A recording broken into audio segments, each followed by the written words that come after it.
What's up, y'all? I wanted to shoot a quick video just to talk about some important maintenance for your Onefinity. You're going to want to see what I have to say.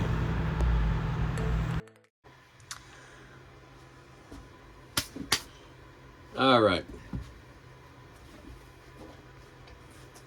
So, if you look real close at this one, this was the first version I cut. I already started sanding some of it off, but this file ran when it was done. This is what I had. Did some troubleshooting, cleaned the laser lens. Turns out my Jtech 7-watt laser decided to die in the middle of this project. So, Jtech, shout out to you guys, were able to help me out. Gave me a slight discount on a replacement. So, you can see these really dark burn marks, okay? Same power levels, 7 watt. The original power level I was using was 87.5 on the power level, 150 on the speed. And I was coming out with, about this dark, right? Because this one's not really sanded. On the new Jtech 7 watt, which is a pro version, it was literally destroying the wood. I ended up having to adjust the new one down to 52% power at 150 speed to get this. And you can see that even that is still a little bit dark, all right? But what I want to get into on this is, after this, I ran this file. Okay, everything did it perfect, except down here, the number 4 decided to, I don't know what it decided to do. It got all jacked up. So I flipped the teak over, did it again, and you can see this time it jacked up the number 4 again.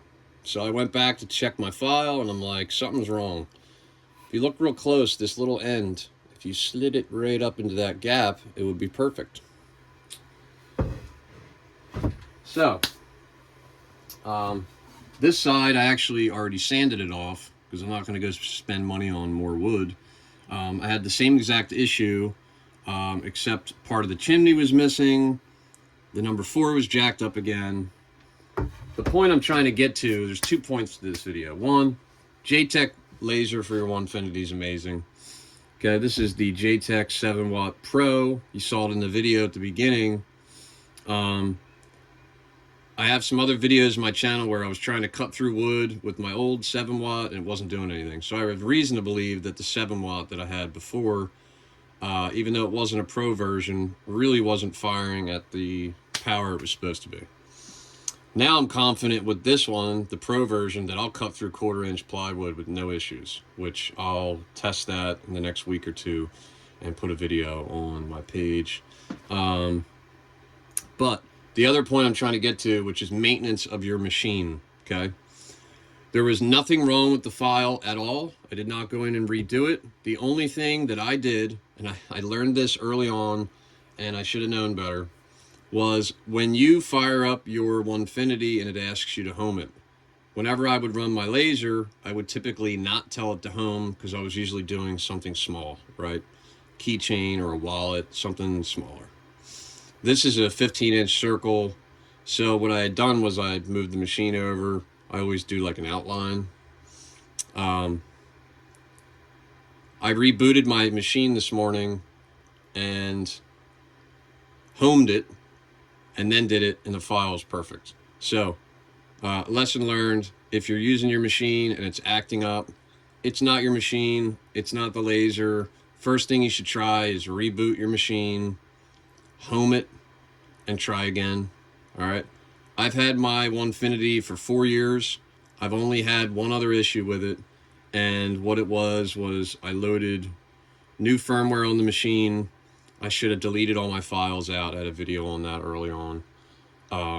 But yeah, just simple maintenance, reboot your machine and home it, and most of your issues will be gone. All right. Other than that, Jtech 7 watt, did a phenomenal job. The Pro version, I could have probably backed that to 47% power or sped it up, and it would have been just as dark.